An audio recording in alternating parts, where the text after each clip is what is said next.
Break के बाद चल मेरी गाड़ी के सफर को एक बार फिर आगे बढ़ाते हैं। फॉग में कार ड्राइव करने के दौरान आपको काफी दिक्कतें आती होंगी। ऑटो एक्सपर्ट टुटू धवन हमारे साथ है। टुटू जी, कोहरे में अगर कार ड्राइव करना हो तो वाकई बहुत ज्यादा मुश्किलें आती है। किन किन चीजों का ख्याल रखना चाहिए फॉग में कार ड्राइव करने के दौरान? सबसे ज़्यादा ध्यान तो रखना चाहिए कि आपकी गाड़ी सड़क के ऊपर रहनी चाहिए और वो भी सेफली चलनी चाहिए। आगे पीछे दोनों तरफ से आपको ट्रैफिक का ध्यान रखना है कि आपके आगे भी कोई गाड़ी जा रही है तो उसका डिस्टेंस होना चाहिए, और पीछे से भी आ रही है तो उससे भी आप थोड़ा सा डिस्टेंस रखिए। और वो रखने का सिर्फ ये तरीका है कि आप हैज़र्ड स्विच ऑन रखें, पार्किंग लाइट जला के रखें, और जो बहुत ही अंधेरा है तो आप हेडलाइट जलाएं पर उसको डिप के ऊपर रखें, क्योंकि उसके साथ रिफ्लेक्शन कम होगी लाइट्स की और वापस आपको रिफ्लेक्शन नहीं आएगी फॉग की। और कोशिश कीजिए कि आपका राइट फ्रंट व्हील जो है वो डिवाइडिंग लाइन के ऊपर, जो सफ़ेद लाइन है बिटवीन लेन्स जो होती है उसके ऊपर चलाएं। जो आपको बहुत ज़्यादा फॉग है तो आप राइट फ्रंट व्हील को उस लाइन के ऊपर चलाएं, तो वही आपकी एक गाइड रहेगी। And you have to reduce your speed. आपकी स्पीड 20 से 25 किलोमीटर से ज़्यादा नहीं होनी चाहिए जो आपकी बहुत ज़्यादा फॉग हो तो।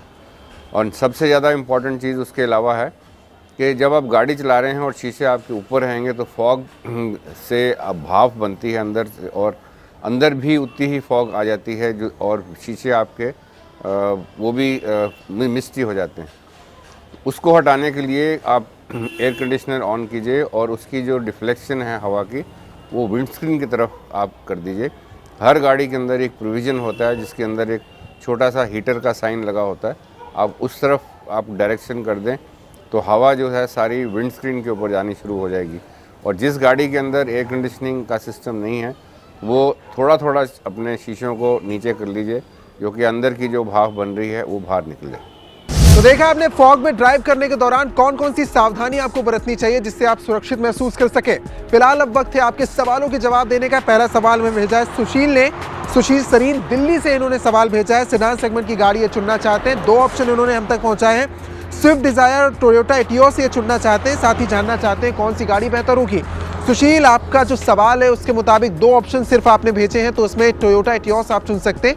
न्यू एंट्री सेडान है, खूबसूरत गाड़ी है, काफी अलग नजर आएगी। इसकी इंजन क्वालिटी की बात की जाए तो इसमें 1496 का 4 सिलेंडर 16 वॉल्व का गैसोलाइन इंजन आपको इसमें मिलेगा। डीजल वेरिएंट इस गाड़ी का बहुत जल्द आने वाला है। कीमत है इसकी 4,96,000 रुपए। खूबसूरत गाड़ी है, नई गाड़ी है, तो क्यों ना इसे चुना जाए, ये गाड़ी बेहतर होगी आपके लिए। अगला सवाल हमें भेजा है सोहेल ने लखनऊ से। ये जानना चाहते हैं हुंडई i10 नेक्स्ट जनरेशन और ऑल्टो K10 में कौन सी गाड़ी ज़्यादा बेहतर है। सोहेल, 2 ऑप्शन आपने हम तक दिए, अगर इन दोनों में चुनना हो तो हुंडई की i10 नेक्स्ट जनरेशन काफ़ी बेटर है।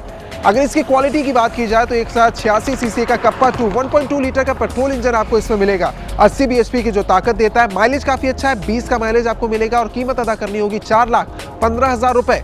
गाड़ी काफ़ी ज़्यादा बेहतर है। अगर आप इतनी कीमत नहीं अदा कर सकते हैं तो ऑल्टो K10 भी आप चुन सकते हैं। और अब लेते हैं इस सेगमेंट का आखिरी सवाल जो कि हमें भेजा है रितेश ने मुंबई से। ये जानना चाहते हैं CB ट्विस्टर और साथ ही महिंद्रा स्टैलियो में कौन सी बाइक ज़्यादा बेहतर। 110 सीसी सेगमेंट की ये बात कर रहे हैं। रितेश, आपने जो सवाल भेजा उसके मुताबिक 2 गाड़ियों का कंपैरिजन करना है। इसमें स्टैलियो की बात की जाए तो इसमें आपको मिलेगा 106 सीसी का 4 stroke air cool engine, 7.3 bhp की मैक्सिमम पावर देता है। माइलेज की बात की जाए तो इसमें आपको 60 किलोमीटर पर लीटर का माइलेज मिलेगा।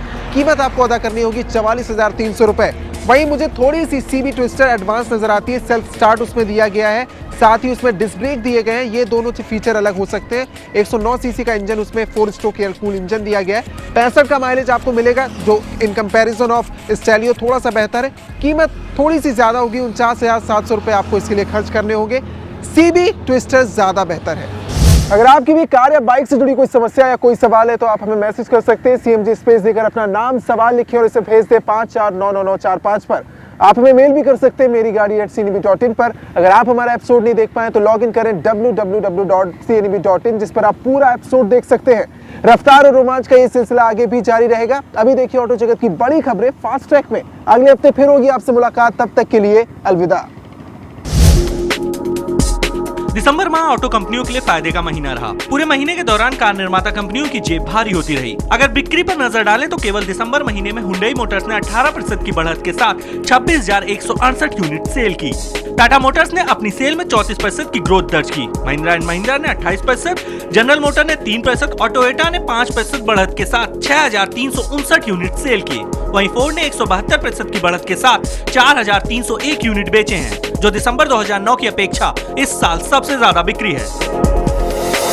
बाइक निर्माता कंपनियों ने भी दिसंबर के महीने में रिकॉर्ड तोड़ सेलिंग की। हीरो होंडा ने 5 लाख यूनिट सेल किए, जो पिछले साल के मुकाबले 33% से भी ज्यादा है।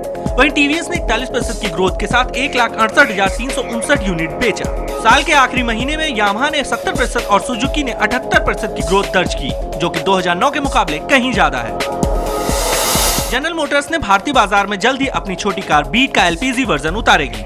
एलपीजी वर्जन की कीमत पेट्रोल वर्जन के मुकाबले तकरीबन 40,000 रूपए ज्यादा हो सकती है। फिलहाल बीट की शुरुआती वर्जन की कीमत 3,50,000 रूपए है। नवंबर के दौरान मंदी के बाद दिसंबर 2010 में टाटा नैनो की बिक्री ने फिर से रफ्तार पकड़ ली है।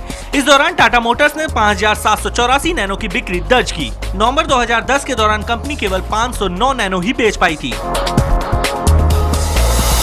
दुनिया की सबसे सस्ती कार का तोहफा देने के बाद टाटा अब लोगों को पानी से चलने वाली कार भेंट करेंगे। कंपनी ने इस कार को लेकर रिसर्च करना शुरू कर दिया है। इसके लिए टाटा कंपनी की तरफ से $1.5 करोड़ का निवेश किया गया है। हालांकि इस बारे में अब तक कोई खुलासा नहीं किया गया है कि ये अनोखी कार कब तक लोगों के सामने होगी।